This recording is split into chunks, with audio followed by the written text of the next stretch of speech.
After transmigrating into an angst novel as the beta male character, I completely broke down. An incompetent husband, a cheating wife, a plot where he graciously forgives her and even raises another man's child, and the most ridiculous part, the system told me that if I wanted to return to my original world, I had to fill up my heartbreak level. But what the system never expected was this: when Willow tried to morally manipulate me into lending her luxury car to her childhood sweetheart to help him save face, I spoke first. Freya came to our house today and accidentally broke the wishing bottle in our master bedroom. She didn't mean it, so don't hold it against her. After all, she's like my little sister next door. Oh, and she looked really upset. So to comfort her, I gave her that box of necklaces you kept in your cabinet. The wishing bottle was the birthday gift Willow had given me back in college, filled with 1,000 paper cranes she'd spent an entire month folding. And that box of necklaces, the custom-made anniversary gift I had ordered for her at an exorbitant price. Willow's face turned deathly pale, her eyes wide with shock and disbelief. The system screamed in panic, trying to stop my reckless words, but the next second, watched as the heartbreak level rose by 1 bar. The system was dumbfounded. I chuckled and said, "You never said I had to torture myself. Can't I just torture that trashy woman and still finish the mission?" Chapter 1. Willow's lips parted slightly, her voice trembling. Why did Freya come to our house, and why did she go into the master bedroom? I looked completely indifferent. I said, "She came back to the country today. I went to pick her up at the airport, and I invited her over to sit for a while, just showed her around. She's my childhood neighbor. That's perfectly normal, isn't it?" She shouted. "But she broke the gift I gave you."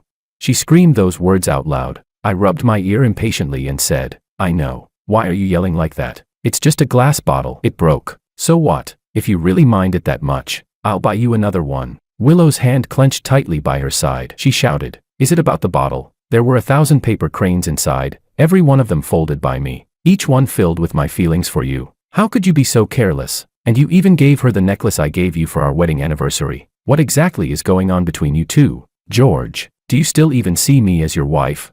"Oh, getting nervous," I replied disapprovingly. "Enough already. All this yelling, what kind of behavior is that? You're a woman. Can't you be a little more reserved? I told you already. She's just a neighbor. I only see her as a sister. If there really was something between us, it would have happened long ago. Why would I have married you?" After hearing enough manipulative lines from men in control, saying this kind of thing myself sent a rush of satisfaction from head to toe. Finally, I'd said one of the classic lines from an angst novel's cheating woman myself. Refreshing. After my moral lecture, I immediately softened my tone and put on a gentle, caring look. I said, "Darling, don't overthink it. You know my heart belongs only to you. Don't make a scene. Okay, I'm tired. I'll go back to the room to rest." I didn't care about Willow's dark expression as I got up to leave, but suddenly she grabbed my arm. Frowning, she stared at me as if trying to read my mind. I kept my expression calm and emotionless, letting her scrutinize me. After a long moment, she exhaled and said through gritted teeth, "Fine, just be more careful next time. Makoto has an award ceremony tomorrow night. Lend him your Rolls-Royce so he can look respectable." Here we go again. The cheating woman had spoken. The implication was obvious. After all, by unspoken rule, one never lends out his wife or his car. Chapter 2. I said, "Ah, honey, why didn't you say so earlier?" I exclaimed dramatically. She asked, "What's wrong?" I replied, "Well, Freya's having her concert tomorrow night too. I didn't want her to look bad, so I already lent her the car and the driver." Willow stared at me, stunned. "You lent it out?" "Yeah," I answered casually. She asked again, "That's your most treasured car. You just lent it to someone else like that?" See, even she knew I never lent my car out. Yet she'd so casually asked me to lend it to her childhood sweetheart. The ridiculous part was, not only did she dare to ask, but in the original angst novel, the pathetic beta male actually agreed. The logic of a cheating woman and a beta male, utterly incomprehensible. I said, "Listen to yourself. How can Freya be an outsider? She's my childhood friend. I've always seen her as my little sister. What's wrong with lending it to her?"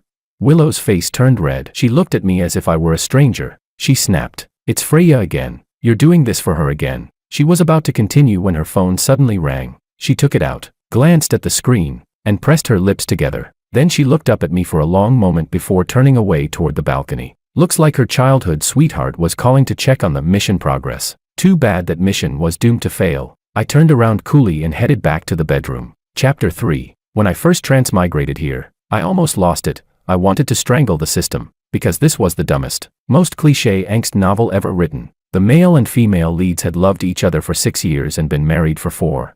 Until the appearance of the female lead's childhood sweetheart ruined everything. In the original story, the heroine and her male best friend flirted ambiguously, testing her husband's limits again and again. Even so, the male lead never lifted a finger against her, never even thought of revenge. He stayed trapped in a quantum superposition of tolerance and forgiveness.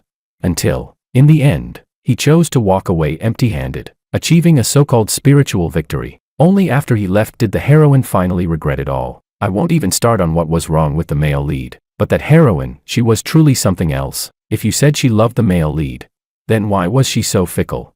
Using his love as armor, acting spoiled and arrogant, and siding with her childhood sweetheart every time, just to humiliate her husband. But if you said she didn't love him, then why, after he left, did she spiral into self-destruction, launching a whole arc of self-inflicted pain just to win him back? It's the same tired formula, not cherishing what she has, then regretting it after losing it, and somehow, the audience eats it up every time. Still, in stories like this, it's clear that the cheating woman really does love the male lead, me, George. That's why, when I treat her the same way she was going to treat me, it actually gets under her skin. I mean, seriously, why must I torture myself to fill up the heartbreak level? I'm not that stupid. Treat myself gently, drive others insane. That's my motto. If she's going to play dirty, I'll play first. The system chimed in. Impressive, I replied. Cut the praise. How much heartbreak level do I have now? It said, 1-0. When you defended Freya earlier, she was genuinely heartbroken. I grinned. That's just the beginning. She's got plenty more heartbreak coming her way. Chapter 4. A cheating woman is a cheating woman because she never thinks her lack of boundaries is a problem. Without my Rolls-Royce to help, Willow paid out of pocket to rent a luxury car. Makoto, that washed-up C-list actor, used the rented stretch Maybach to draw everyone's attention, quickly going viral online with a fake persona, the hidden rich kid chasing his dreams in showbiz. After the ceremony, he secretly picked up Willow for dinner. Unfortunately for them, the paparazzi caught it all on camera. Soon, rumors of Makoto hiding his lover in a golden cage spread like wildfire, and his popularity skyrocketed. In the original story, Willow's explanation was perfunctory. She simply said it was a misunderstanding. The male lead said nothing, but stayed up all night in anger. I could already tell Willow planned to use the same excuse on me. Too bad for her, she couldn't find me anywhere, because while she was having dinner with Makoto, I was attending Freya's concert. Freya's a singer, a graduate from an elite overseas music academy, and she's held countless successful performances. In terms of fame, she's leagues above Makoto, that fading wannabe actor. After the concert, Freya and I had dinner at a couple's restaurant, and a few overeager fans snapped some photos. Thanks to the angle, it looked almost like we were kissing. When the photos hit the internet, they caused a massive stir, instantly overshadowing the fresh scandal between Makoto and Willow. Neither Freya nor Makoto made any public statement to deny their gossip, and just like that, the whole internet went wild. When I came home slightly tipsy, Willow was sitting on the sofa in an evening gown. Her hands were clenched tightly, her face full of resentment as she glared at me. I frowned, waved a hand through the thick cloud of perfume in the air, and said, "It's late. Why are you still up?" Thud. Willow slammed her phone onto the table. The screen showed a photo of me and Freya, apparently kissing. She asked coldly, "Aren't you going to explain this?" I calmly took off my coat, rubbed my temples in fatigue, and said, "It was just dinner. Normal social interaction." "Dinner? You call that dinner? You were kissing her?" Willow shot to her feet. "George, do you think I'm stupid?" I glanced up at her, her lips pale, eyes red at the corners, practically shaking with anger. I said, puzzled, "It's just the camera angle. We were eating. That's all. The trending topic online is just media exaggeration. Why are you taking it so seriously?" Then I added, "Can't you stop being so sensitive?" Willow's eyes widened. "Sensitive? My husband gets caught kissing another woman and makes the hot search, and I'm being sensitive?" I shrugged. "Well, isn't it just like the rumors between you and Makoto? All overreactions by others, right?" At the mention of Makoto, she froze for a split second, her face tightening. Inside, I was thrilled. Nothing feels better than putting a cheating woman in her place. I softened my tone, speaking slowly. "You know Freya just came back to the country. We've known each other for years. I went to support her concert, help her save face, nothing more. Those dinner photos blowing up were just an accident. Don't get the wrong idea." Willow's lips trembled. Her eyes were red, glistening with tears she refused to shed. I walked up to her, pulled her gently into my arms, and said tenderly, "All right, enough. Don't be upset. Your birthday's in 2 days. I've already arranged the banquet, and I even prepared a gift for you. You'll love it. After all, keeping the cheating woman emotionally invested makes the heartbreak later much more satisfying. Willow stared at me for a long while, then asked softly, "You and Freya, there's really nothing between you?" I raised my hand and swore. Absolutely innocent. After a long silence, Willow exhaled heavily. "I'm tired," she said quietly. "I want to rest." She stood up, swaying slightly, and walked toward the bedroom, her back full of dejection. I opened the system panel. Heartbreak level 20. Nice. Chapter 5. For Willow's birthday banquet. I followed the script from the original angst novel to the letter. Every detail, venue, ceremony, decorations, was arranged to perfection. On the day itself, I greeted guests at the entrance with a beaming smile. I turned around to double-check. The 6-tier cake stood elegantly beside the wine display. The distance between them precise down to the inch. Perfect. Not long after, a greasy voice drifted through the hall. "Willow, you look stunning tonight. That dress suits you perfectly. So, what do you say? Ever thought about switching careers? Be my leading lady?" Willow, dressed in a deep blue strapless gown, rolled her eyes and bumped into Makoto's arms. Drawing the attention of everyone nearby, she hit him lightly on the chest. "Ugh, you're so smooth-tongued. Can't you ever act proper?" Makoto chuckled, playfully tapped her nose. And then Willow linked her arm through his.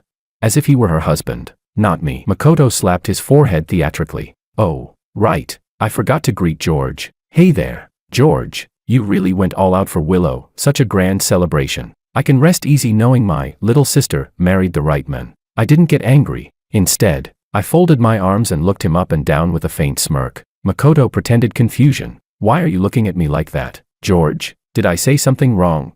Willow was about to defend him, but I cut her off. I said, "No, not at all. You're absolutely right. For Willow, this is nothing. I spent 2 months planning everything, start to finish. In my mind," I added. "Too bad, you're the one about to ruin it." Suddenly, a soft, melodic voice came from behind me. "George, big brother." I turned around. Freya. Willow froze, her face instantly stiffening. She bit her lip and said, "You invited her too?" I replied casually, "Yeah. Is there a problem?" With a bright smile, I stepped forward and, in front of both Willow and Makoto, opened my arms to give Freya a warm, lingering hug. Then I leaned in, brushing a light kiss against her cheek. The next second, a sharp tug yanked my arm back. Willow was gripping me tightly, her composure completely shattered. Eyes wide with shock, brows furrowed in disbelief. "George, what the hell are you doing?" Chapter 6. I frowned, confused. "What do you mean? What am I doing?" She snapped angrily. "You're hugging another woman right in front of me, and you still dare to say there's nothing between you two? How could you?" "Enough, Willow." I cut her off with a low, sharp tone. I pinched the bridge of my nose and said, "You're a woman, can you not let your thoughts get so dirty? This is just how Freya greets people abroad, a cultural habit. Don't make it sound so disgraceful." Then I added coldly, "Also, this is your birthday banquet. Do you really want to make a scene like this in front of everyone?" My words hit her like a whip. She froze, lips trembling, and said slowly, "I'm the one with dirty thoughts. Tell me, what woman could accept seeing her husband hugging another woman like that? How can you be so insensitive to my feelings?" I sneered, my gaze drifting to where her arm was still looped through Makoto's. "What's the big deal? You and he were the ones hugging right in front of me, weren't you? Did I complain about that?" Willow froze. After a long moment, she awkwardly let go of Makoto's arm. She muttered, "That's different. I only see Makoto as my brother." I smiled faintly. "Funny, Freya also sees me as her brother. Looks the same to me." Willow was left speechless. Makoto quickly stepped in, pulling the sulking Willow to his side, his voice gentle but laced with sarcasm. "Don't be mad, sis. I know George well, he's not the type to cheat. Probably just a polite gesture, nothing more." His tone was mocking, but I followed his lead smoothly. "See, your brother's more reasonable than you. Why must you be so dramatic? I really don't get what you're so upset about." Makoto hadn't expected me to turn it back on him. His expression faltered immediately. Willow's face darkened further. She shot me a fierce glare, then shook off Makoto's hand and stormed away without a word. "There she goes." The moment Willow left, Makoto dropped the act. He leaned in close, speaking just loud enough for me to hear. "A useless man like you doesn't deserve such a beautiful wife. Tell me, who do you think she loves more now, me or you?" I chuckled softly. "Do I even need to guess? You saw it yourself, just a greeting, and she's on the verge of tears. Can't be helped. Also, funny how a man can enjoy eating someone else's leftovers so happily." Makoto's face twisted with anger. He ground his teeth and hissed, Keep talking big. We'll see who laughs later. He turned on his heel and walked toward Willow. Freya took a few steps closer, her voice calm. You okay? I'm fine, I replied, picking up a glass of wine and downing it in one gulp. Now, I said with a smirk, the real show's about to begin. Chapter 7. Every angst novel has that inevitable scene, the male lead being set up and framed by the so-called male supporting character. And tonight's banquet. That was exactly the climax of that plot. The storyline was classic. Provocation, a fight, an injury, followed by the male lead's noble forgiveness. The heroine's anger, the forced apology, the emotional confrontation. I could recite it in my sleep, and now, I was just waiting for it to unfold. From a distance, Willow, eyes slightly red, was talking to her best friend, probably complaining about me. Meanwhile, Makoto sauntered over at a leisurely pace. George, he said, look at what's happened. Willow hasn't talked to you all night. He smirked. Tell me, do you think she's disappointed in you? I raised a brow, silently gesturing for him to continue. He leaned in. So, what do you think? Do I have a shot at taking advantage of the situation tonight and winning your wife over? Maybe I should give it a try. Then he chuckled. Hey, George, I'm just joking. Don't take it seriously, all right? The next moment, just like the script, I took the bait and threw a punch right at his face. Makoto's expression twisted in shock as he stumbled backward, straight toward the cake. I didn't move to stop him, didn't even blink. Just as he was about to reach the cake, Freya jumped in immediately, suddenly appearing behind him and delivering a solid shoulder slam that sent him stumbling backward. Makoto was forcibly straightened up by her impact, pulled back from the verge of falling, but the momentum sent her falling sideways, right into the wine table. Crash! The sound of shattering glass echoed through the hall. Every wine glass on the table shattered as red liquid spilled across the floor. Freya landed on the ground, a long cut opening across the back of her hand from the broken glass. Freya! I shouted, rushing forward with a look of panic. Brushing past Willow, who was moving toward Makoto, to kneel beside Freya. Seeing her bleeding hand, I clenched my fists in fury. I turned to Willow, my face full of rage. How could you be so petty and jealous? I've told you 100 times, Freya and I are just friends. Why would you stoop so low and pull something like this? My outburst left both Willow and Makoto completely dumbfounded. Willow stammered. What do you mean I pulled something like this? I barked. Wasn't it your idea? Makoto and Freya have no grudge between them. Why else would he push her? Because you couldn't stand seeing her, and wanted him to take revenge for you, right? I advanced a step, voice full of righteous fury. At that moment, the system reappeared. You're incredible. You've mastered the art of reversing the blame, I answered, my tone light and smug. Of course. On the floor, Freya clutched her bleeding hand, her voice trembling. George, don't blame them. I'm fine. It's my fault for being careless. How could you be fine? I said urgently, face full of concern. Your hands are made for the piano. How are you supposed to play after a wound like that? Makoto, utterly caught off guard, kept repeating that he didn't push her. Shut up, I snapped, glaring at him. Then I turned to Willow, my voice low and heavy. Apologized to Freya. The system chimed again. Unbelievable, heartbreak level is skyrocketing. Willow's face went pale. She looked at me in disbelief. I didn't do anything, and you want me to apologize to her? George, this is my birthday banquet, and you want me to apologize to your sweetheart at my own party? I frowned impatiently. When you do something wrong, you apologize. Is that such a hard concept to understand? Chapter 8. All eyes in the hall turned toward us. Willow bit down on her lip so hard it turned white. Her eyes were red, the corners glistening with tears she refused to let fall. She said nothing for a long time. Meanwhile, Freya's hand was still bleeding nonstop. I tore off a piece of the tablecloth and wrapped it around her wound. This won't do, I said anxiously. You're losing too much blood. I have to take you to the hospital. Freya looked up with that innocent expression of hers. It's just a small cut, and after all, it's Willow's birthday banquet. How can this be a small cut? I interrupted firmly. Do you want to ruin your hands? You won't be able to play piano again if it gets worse. Come on, we're going to the hospital. Without waiting for another word, I scooped her up in my arms and strode toward the exit. As I passed Willow, I deliberately shouldered her aside, hard enough to make her stumble, and Makoto had to catch her to keep her from falling. A perfect image of a cold, heartless husband. The system chimed in. Heartbreak level, 50. Did you see Willow's face just now? She looks like she's about to shatter, I replied. Serves her right. Feels good. That move's called striking first to gain the upper hand. The system snorted. Whether or not I feel good, I can tell you definitely do. I grinned. Of course, at this rate, I could keep acting out Torture the Cheating Woman scenes for 80 more episodes. Chapter 9. In truth, Freya's injury wasn't serious, it just looked bad. I had to give her credit. She really knew how to play along. The wound was treated quickly, but I still made sure we stayed at the hospital for another half hour. I even watched as she posted online, using a delicate, tearful tone to write about how I stayed by her side through her injury. A moment later, the system pinged. Heartbreak level +5. I smirked. Perfect. Exactly how the plot should go. By the time I got home, it was nearly 10. Willow wasn't in the bedroom. She was sitting in the living room, head bowed. The air was thick with the stench of alcohol, blended with her heavy perfume, a nauseating mix. I cleared my throat and sat down beside her, pretending to sigh in exasperation. You really went too far today, I began. Freya was a guest I personally invited to your birthday banquet. Even if you don't like her, you shouldn't have humiliated her in front of everyone. I already apologized on your behalf, but she's still hurt.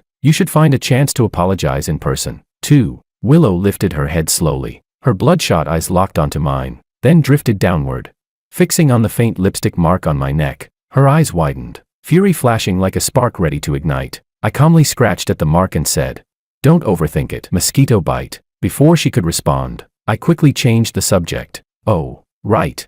I reached for my coat, pulling out a small, elegant gift box. "This is for you," I said, smiling lightly. "Your birthday gift. Good thing it's still before midnight." Willow pressed her lips together and took it. The moment she opened the box, she froze, then gave a faint, bitter smile. "This Chanel perfume, it's a free gift, isn't it?" She glanced down again, voice barely above a whisper. "If I'm not mistaken, this is from the same collection as Freya's handbag." Ah, no wonder she was the female lead, sharp as ever. I dodged her gaze just the right amount and cleared my throat. "Of course not. I just bought both items at the same time. That bag was a gift for her concert, to congratulate her on coming back," I added. "Anyway, it's been a long day. Let's not make a big deal out of this, all right?" Willow closed her eyes briefly, forcing a brittle smile. She said softly, "George, don't you think you've changed?" Chapter 10. Nonsense. Of course I've changed. I'm a transmigrator. If I hadn't changed, I'd be the fool sitting alone in the living room crying right now. Willow's voice was soft, trembling slightly. She said, "In the past, you couldn't even bear to see me hurt. If I got a small scratch, you'd panic for half a day. Remember that night when I had a stomachache? It was just gastritis, but you insisted on carrying me to the hospital yourself. Seeing me in pain made you so anxious, you stayed by my bedside all night without closing your eyes once. After that, you stopped letting the housekeeper cook my meals. You insisted on making them yourself every day." Her voice cracked slightly as she went on.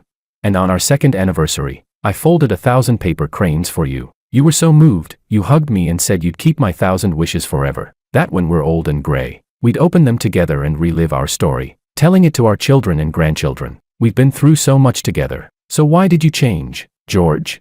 You don't worry about me anymore. You come home with another woman's lipstick on your neck. George, do you even love me anymore?" "Love you, my ass. You'd have to be brain dead to love someone like you. Cheating women never learn until the whip lands on their own backs." In the original novel, Makoto whispered lies into Willow's ear and she believed every word. The two of them perfectly in sync, tearing the male lead apart piece by piece. When the original George finally confronted her with honesty, what did she say? That he was petty, possessive, narrow-minded, and untrusting, disgusting. And now she dares to act hurt. Now she knows what pain feels like. Serves her right. I took a deep breath and said patiently, "What kind of thing are you saying? Of course I love you." Willow suddenly raised her voice. "You call this love? You protected your little childhood sweetheart in front of everyone. I did nothing wrong, yet you made me apologize to her. How is that love?" "Willow." I stood up sharply, anger flashing across my face. "Can you stop already? I told you, there's nothing between Freya and me. What do you want from me? You say I've changed, but aren't you the one who's changed? Ever since Freya came back, you've been targeting her constantly. You don't even have basic trust anymore. What's the point of this?" Willow laughed bitterly through her tears. "Trust? If I gave you enough trust, would you just go to bed with her next?" The next second, slap. I struck her across the face, full force, gritting my teeth. I pointed a finger at her and said, "Willow, listen to yourself. Is that how a wife speaks to her husband? You've gone too far." Willow turned her face aside, her fingers trembling as she wiped the tears from her cheek. I turned away from her. "I'm done," I said coldly. "I'm tired of your paranoia. I don't want to argue anymore. Think about what you've done." As I walked toward the bedroom, I heard a muffled sob catch in her throat. System notification, Heartbreak level 70. The moment the door closed behind me, I almost burst out laughing. Cry, break, suffer. The more tears, the more satisfying it gets. System said, I feel like you're a bit of a pervert. I smiled mysteriously and replied, to deal with a pervert, you have to be even more perverted. Chapter 11. Not long after, the sound of the front door closing came from the living room. Willow had left. In the original plot, after Makoto provokes the male lead and gets beaten, Willow erupts at the banquet, forces the male lead to apologize, helps Makoto up, and they leave together, then check into a hotel to shower. They wash for an hour. After that, Makoto takes advantage of the moment. The two of them make out passionately, and Willow doesn't return home that night. Later, Willow accidentally becomes pregnant with Makoto's child. She plans to secretly terminate it but is discovered by the male lead. She then lies and claims the baby is his. Just as the male lead is about to be tricked into taking responsibility, Makoto comes to confront them and exposes the truth. Only then does the male lead resolutely file for divorce, even willing to walk away with nothing, to sever ties with the cheating woman once and for all. Now that Willow has gone out, she most likely went to find Makoto. From my many years of reading, tonight will probably unfold the same way. Willow and Makoto drink and complain about my alleged scumbag behavior, while the childhood friend soothingly confesses he's always loved Willow. Ultimately, alcohol-fueled indiscretion, they end up together. The system said, not to flatter you, but your intuition is pretty accurate. Your wife has already kissed the childhood friend. I clicked my tongue in disgust and said, don't gross me out. I don't have such a shameless wife. The system asked, okay, put the jokes aside. What do you plan to do next?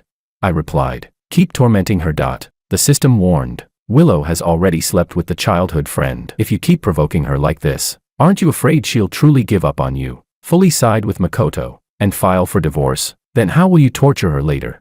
I sat back in the wide sofa chair, crossed my legs, and smiled with complete confidence. Relax. I've seen people like Willow plenty of times. She's a textbook double standard type, only she gets to do what she wants. Others aren't allowed. She thinks it's okay for her to have male friends, but if I do, that's unacceptable. She believes others' mistakes are unforgivable, while her own are fated or excusable. If she cheats, she'll either claim Makoto took advantage of her weakness or blame me for not treating her well enough. In short, she always shifts the blame onto others and never takes responsibility. So even if she truly gives up on me, she'll wait until I file for divorce first, then she can stay on the moral high ground, condemn me righteously, and bargain with me.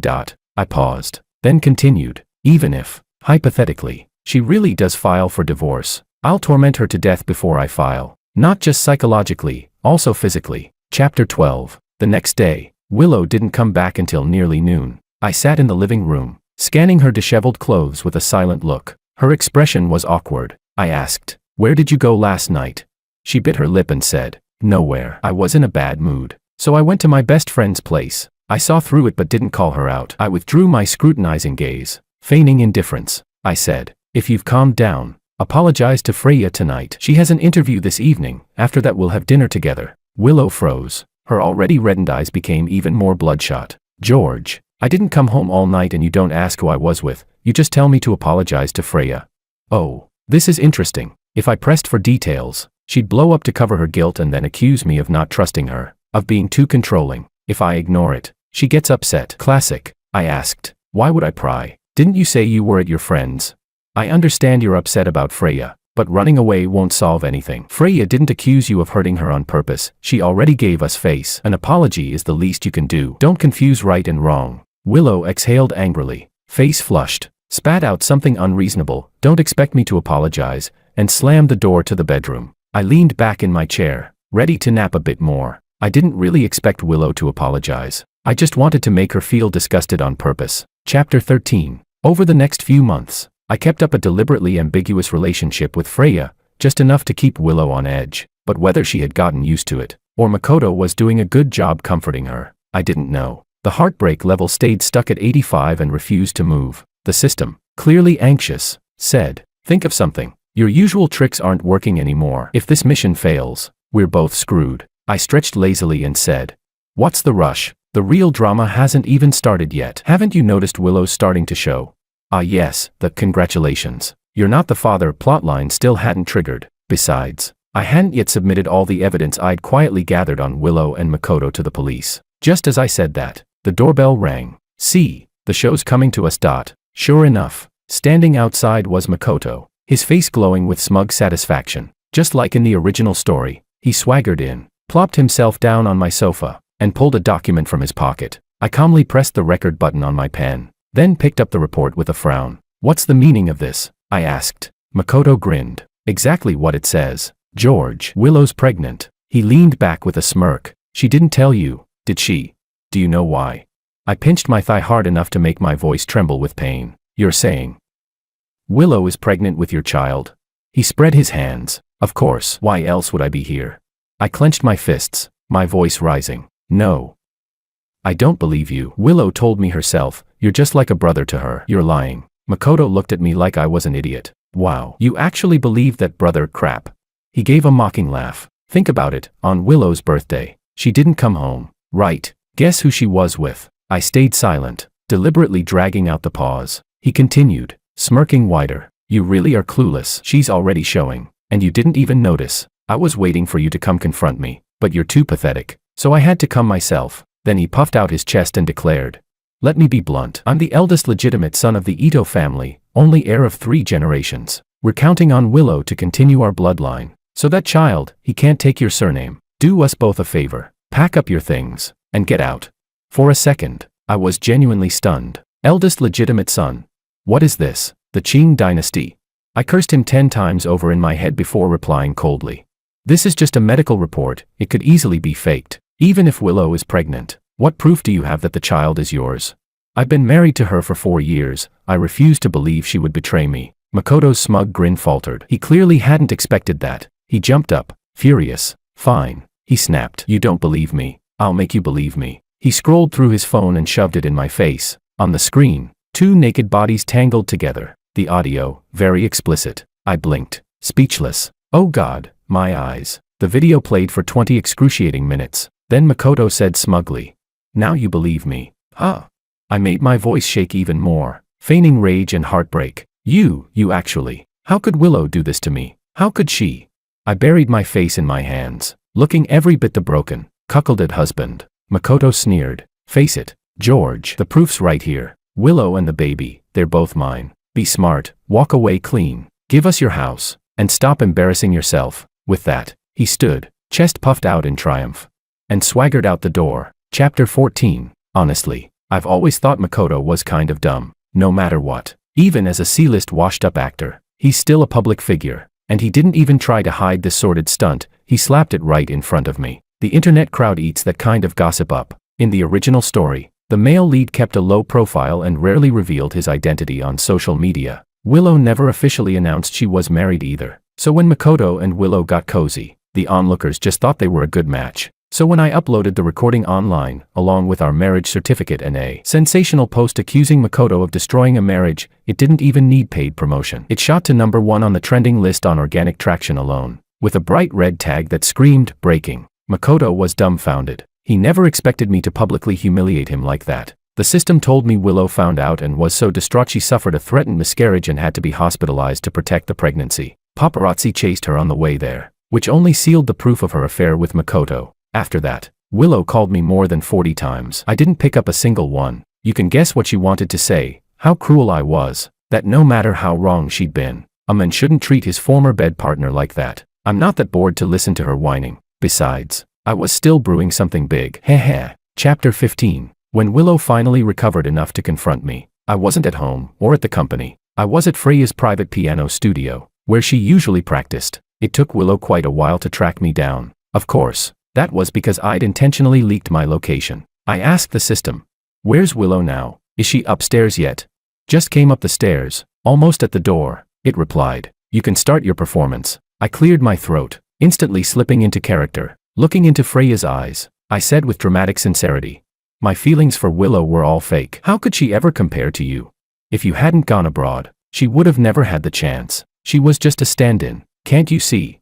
When she smiles, she has a dimple, just like yours. Every time I saw it, I thought of you. You said you wouldn't come back, so I had no choice but to marry her. If you'd come home earlier, everything would have been different. I paused, lowered my voice, and continued.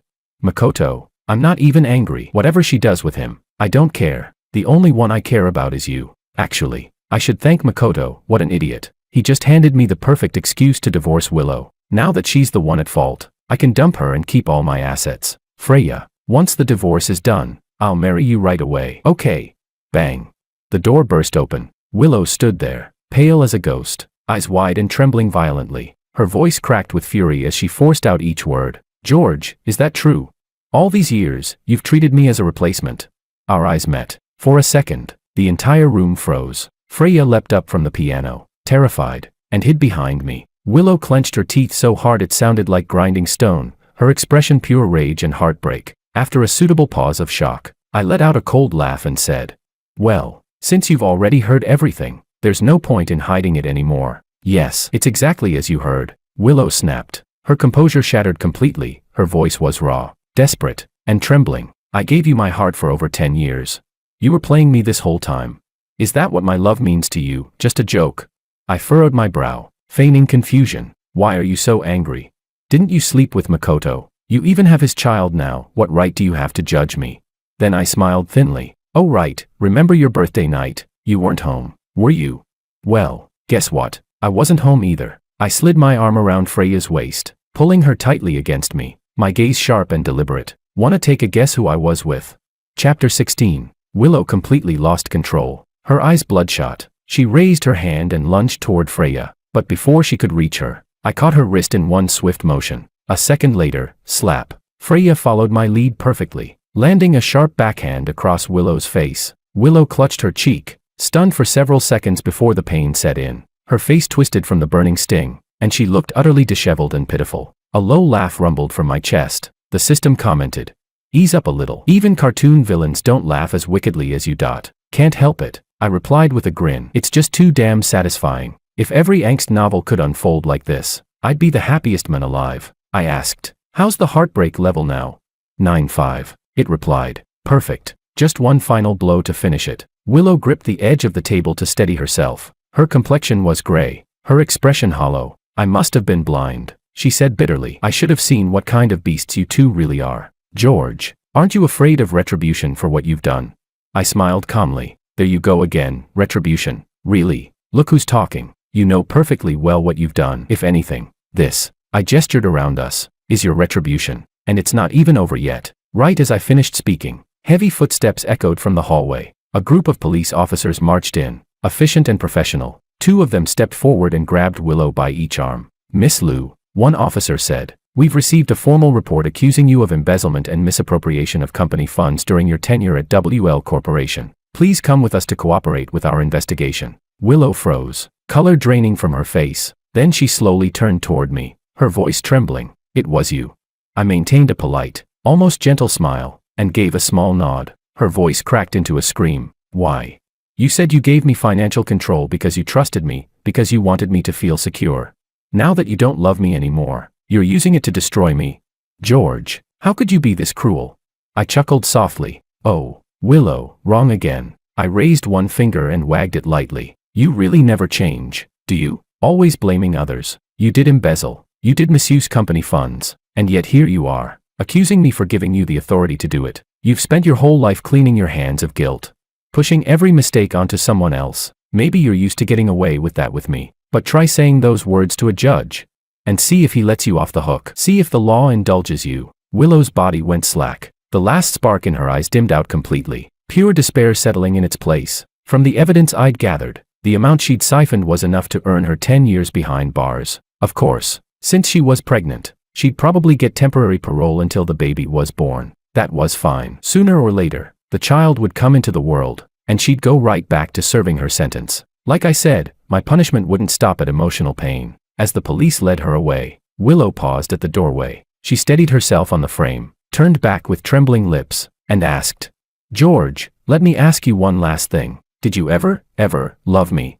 Oh, that line. I'd been waiting for it. I straightened, face calm and resolute. My lips parted, and I delivered the final word with sharp precision. "Never." God, it felt good. Willow's hand slipped from the doorframe, her body going limp as she disappeared from sight. A chime rang in my head, and fireworks exploded across my mind. System notification, heartbreak level, 100. Mission complete. Excellent. Applause. Chapter 17. After Willow was taken away, Freya turned to me with a bright, satisfied smile. "President Wong, it's been a pleasure working with you." I loosened my arm from around her shoulders and took a polite step back, maintaining proper social distance. "Pleasure's mine," I replied with a courteous smile. The truth was, There had never been anything real between us. From the very beginning, Freya and I had only made a business deal. I used her to help me take down Willow, and once everything was done, I rewarded her with 2 major project contracts. No one complains about making more money. Freya took a step forward, tucking a loose strand of hair behind her ear as her tone softened.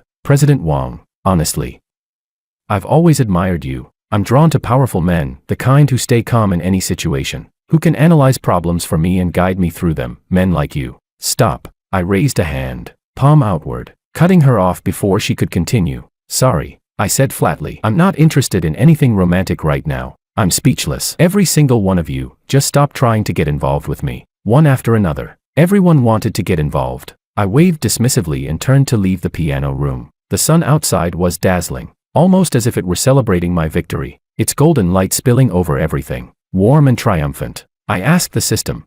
Pretty impressive. Ah.